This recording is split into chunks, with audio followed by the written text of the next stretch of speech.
Hey everyone, so today's video is going to cover sounds, the difference between samples and sounds, how to create your own sounds, how to save them to your sound browser and sound manager, and then how to put them in the pool of a project. So there's a whole bunch of different stuff to cover. Before I get there, I just want to give a shout out to Perfect Circuit. They're sponsoring this video series. I buy a ton of my modular stuff from them. They ship worldwide, and they're just generally all around cool people. I first heard about them when I saw a bunch of original content on YouTube, and I highly recommend checking it out. I put affiliate links in the descriptions of all my videos, so if you're thinking about buying some new gear, please click through those links. It's a great way to support my channel at no additional cost to you. So let's jump into this. So I think the best way to approach this subject is to create a whole new project simply for sound design. So that's what I'm going to start out. So if we go to our settings menu and click project, manage projects, and go down to the first open slot, right here, I'm going to click initiate new. And I'm going to rename it.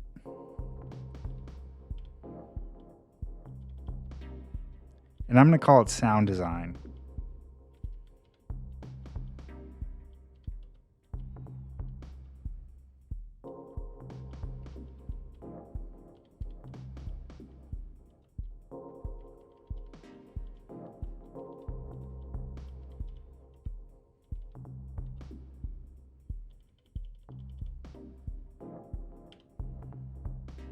All right, so if we exit the settings menu, we have a brand new project with the digital kit loaded up. I'm going to name my first pattern as well, just because I don't like seeing untitled up there. And I think it's just generally good practice. So I'm just going to call this one sounds.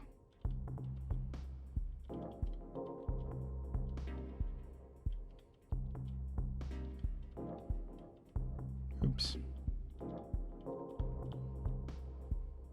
Save that, sounds. So we're going to create a few different sounds and save them to our sound browser. Then we'll be able to recall them in a sound pool for different reasons. But first, I think it's good for us to describe what sounds are in the Electron world and how they are different than samples. When I first got this, I was super confused about what the difference was between samples and sounds. And that's because generally I think of a sample as a sound. It's usually a small piece of audio from a larger audio file that is typically narrowed down to be a small sound. So when I was reading the manual and trying to figure things out, I couldn't really get why they were talking about them as if they were different. Electron, when they refer to sounds, it's what I typically thought of as presets. So if you were working on a synth and you adjusted some settings and you saved it as a preset, that would be similar to a sound in the Electron world. So if you take a sample and you mangle it and add all kinds of effects and parameters, you can save that as a preset, and that is called a sound. So that's what we're going to do. We're going to make a few of them. We're going to make a kick, a snare, a hi-hat, a bass sound, a pad sound, and some sort of other plucky sound. And this is the kind of thing that I would actually recommend that you go into your Digitakt and create a sound design project. You can create whole kits and use them as templates for other projects. But for today, we're just going to dial in a few sounds and save them and then recall them to different places. So let's start by picking out some samples to work with. So I'm going to go into my settings menu and I'm going to go to samples. And if we view our RAM, these are the samples that are currently loaded up into the project. These are the samples that come up as defaults when you initialize a project. And I'm actually going to clear these. You don't have to do this, but I think it might be nice to just start with a clean slate. So we're going to unload those. And now you can see that nothing plays when you hit your triggers. And if we scroll through the samples, there's nothing there. So let's load these up with some things. So first, we're going to go into our samples. We're going to view the plus drive and we'll pick from the factory samples. So we wanted a kick, a snare, and a hi-hat. Let's start there. So drums, let's go down to electric drums. And there's so many different ones to choose from. And we could have just kept that digital drum, but let's say that's pretty cool. I like this kit because it has open hi-hats as well as closed hi-hats. Let's hear how the snare drum sounds. All right, let's do this one. We'll use. I think I like that sound better. I'm gonna throw in the open hi-hat just because, and we'll do our snare drum as well. So we're gonna load those to the project. Yes, confirm. While we're here, let's also pick out a sound that we can use for a bass sound. So we could either go to the toolbox and pick out an oscillator. Actually, let's do that just to kind of show how to do it. I like using saws as bass sounds. So I think there's a saw in here somewhere. Plain old saw. Let's pick that one. And I think I also saw acid saw up here. Acid saw. Let's pick those two and we can choose which one we like from when we're making our sound. And let's go ahead and pick some synth pads.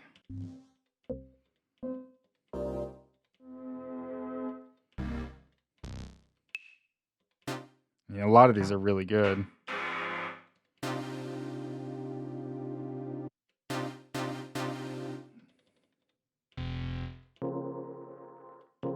I like that one. So it has that lo-fi grain kind of sound.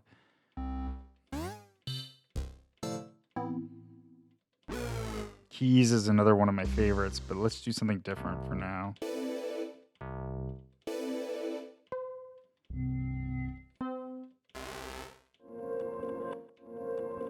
It's the same kind of lo-fi sound, but I'm going to take it. We're going to just start with those. We're going to exit our menu, and now we have all of our samples loaded up here. We've got 11 to choose from.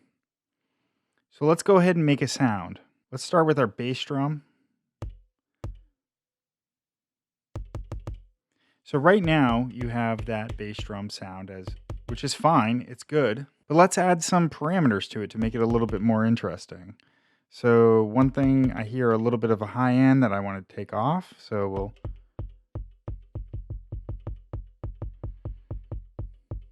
we'll put a little bit of an envelope on there.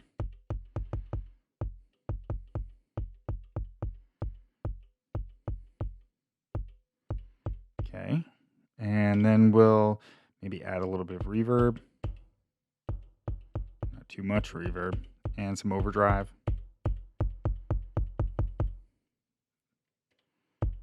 There, that sounds good. Maybe tune it down a little bit.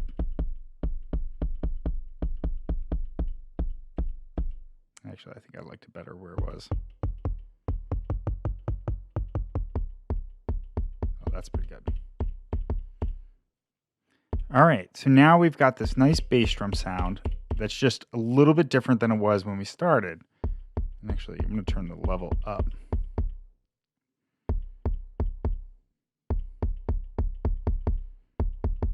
Because we want the bass drum to really sound out. So we're going to save this as a sound.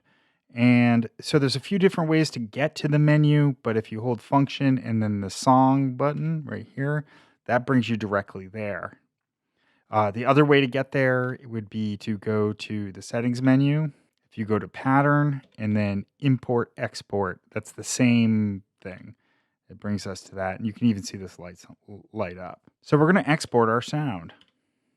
And I have a whole bunch in here, and then there's the factory preset ones.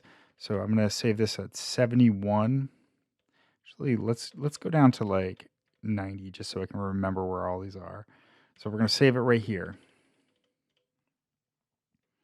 We should call it demo bass drum.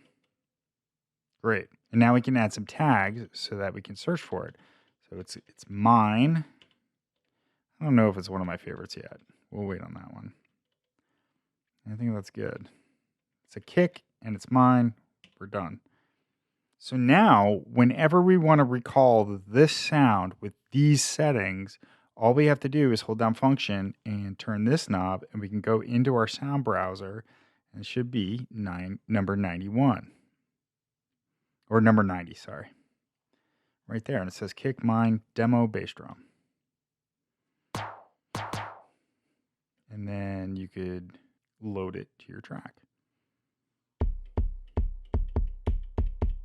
let's design a bass sound from our saw. Now, you can barely hear it, and if you look on the source page, you can see it's just kind of one phase of a saw. So the first thing you're going to want to do is turn the play so that it repeats like this. Now you have this nice saw wave to work with. So let's put a little bit of filter on that, take off some of the high end, and because I like to have a little bit of resonance on my bass sounds. And actually, let's go here and tune it down an octave. There, we're getting there.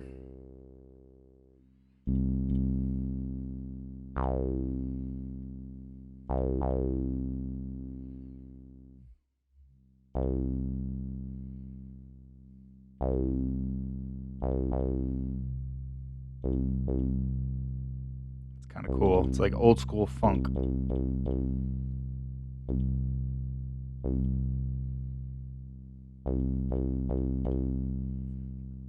All right, and let's put a little bit of reverb. And some warmth, the overdrive warmth. There we go. That's some. Actually, I'm going to turn down the amp or the filter.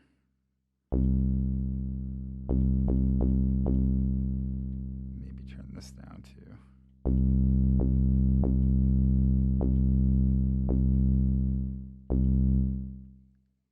Actually, I should hold that there and then make it so it doesn't ring out quite so much. There, that's a cool bass sound. So let's save that as a sound. So we're going to go function, go here, and export sound. And we'll set this one at 91. Demo bass. Oops. Save. And this one is a bass synth. It's mine. We're going to save it. So now we could do the same process with all the others. I'm going to go ahead and do that real quick.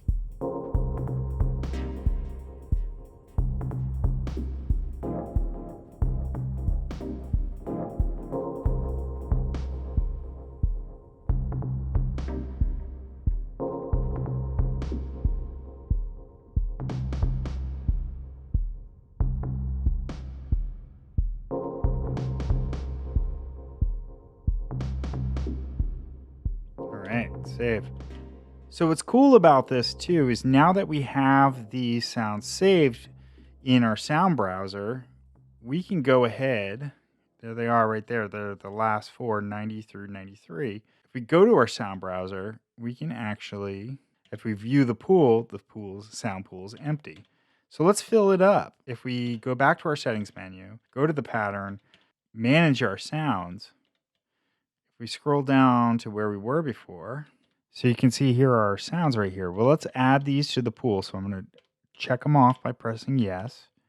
And we'll go copy to, and right here, the sound pool. 4 sounds copied.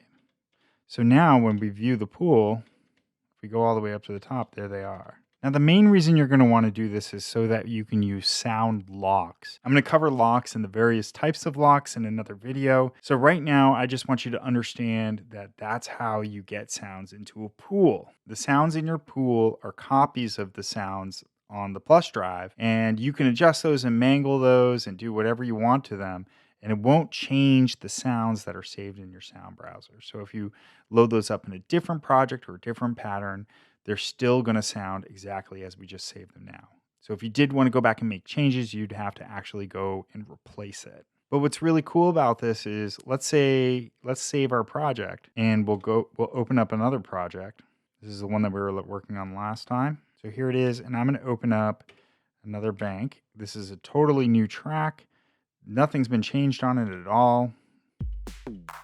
It's got the default sounds loaded up. We can bring our sounds that we just created right into here. So that way we don't have to go through the process of making them again. If we go to demo bass drum,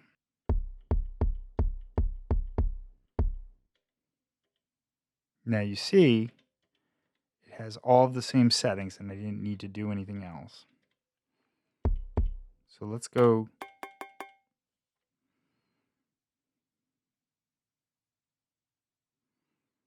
demo bass and we'll load that.